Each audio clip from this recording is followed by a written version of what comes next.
All right, y'all.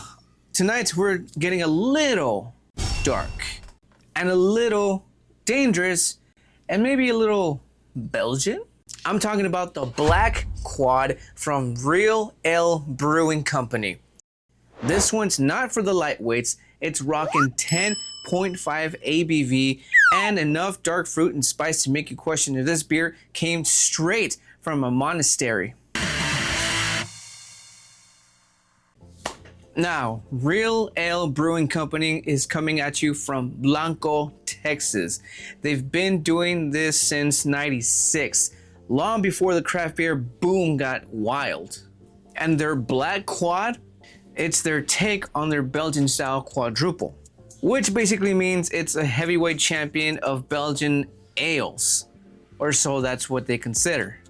Big, bold, complex, and if you sip it too fast, it'll sneak up on you like your ex at a grocery store. Let's get into the specs. Like I said in the beginning, this thing packs 10.5. That's wine territory, folks. An IBU of 33, so yeah, it's not like a big hop bomb, I guess we could say. The bitterness is gonna be a little slightly chill. The price on this here Black Quad Quadrupel, you can find it somewhere around $6.99, possibly max maybe like $8, maybe $10 at the most, which is a crazy good price for something that strong and this well made. Another piece of sweet news is that this thing is available year round, so you don't have to sell a kidney to get your hand on one of these.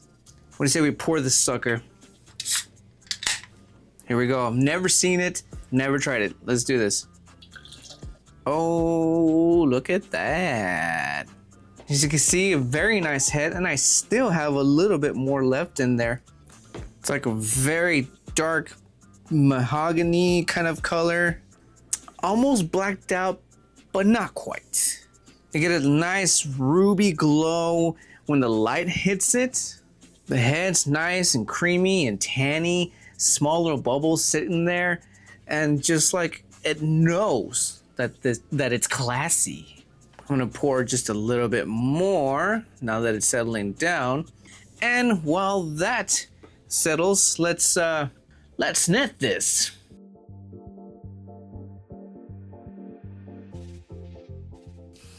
Got a little foam there. You first get hit with a dried fruit smell. Somewhere along like figs, but I think I pick up more like a raisin, a little bit of like a cherry. And you start getting into that Belgian yeast spice. A bit peppery, maybe even like a banana hiding somewhere in the back there.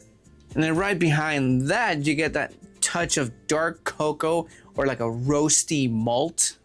It smells like dessert. Sweet and slightly dangerous.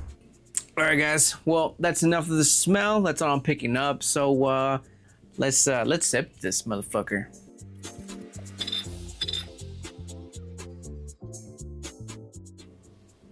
Cheers.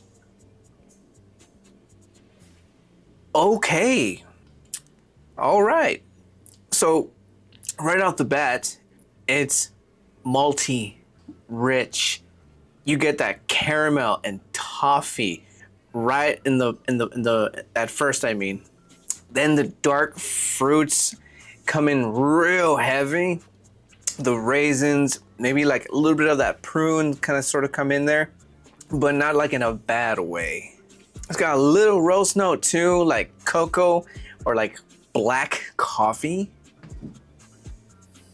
And that Belgian yeast is working fucking overtime. You get a little spice, maybe some clove, nutmeg, and then surprisingly, it finishes dry. Seriously, something that starts out like a dessert beer, the finish is clean, almost crisp. That's what keeps you going back for more. But be careful though, 10.5, 2 sips, and you might just start solving your own life problems. It's got this nice medium to full body mouthfeel. Has this very nice texture And may I say, this is actually quite possibly, I can't remember, this could be my very first quad ever. So very, very good impression already when it comes to the quad. The carbonation's moderate, it keeps everything lifted, it's not syrupy at all, which is wild given the ABV.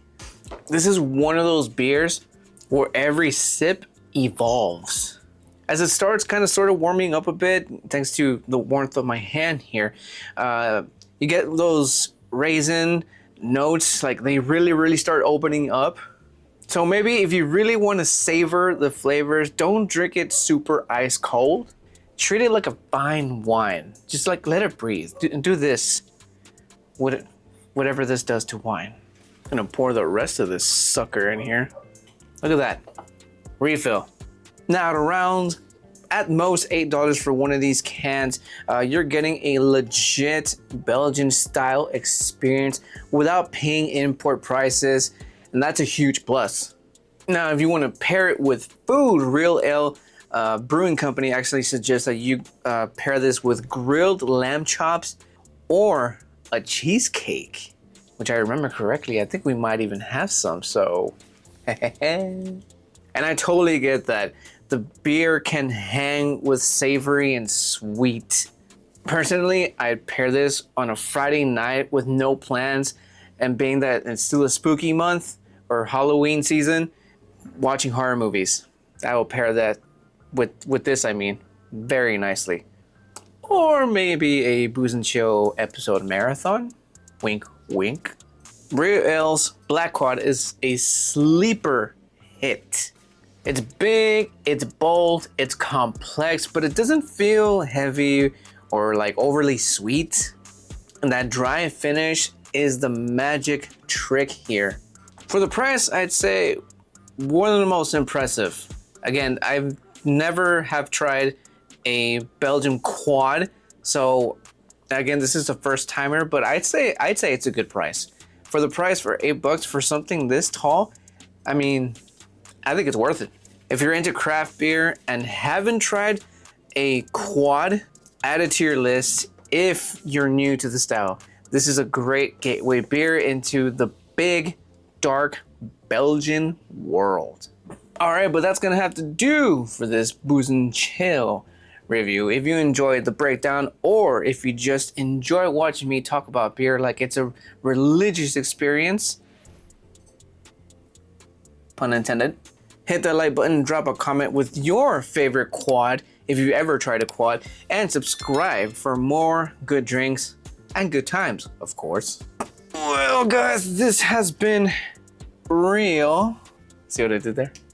Until next time, stay chill, stay curious, and remember, if you keep watching, I'm gonna keep drinking.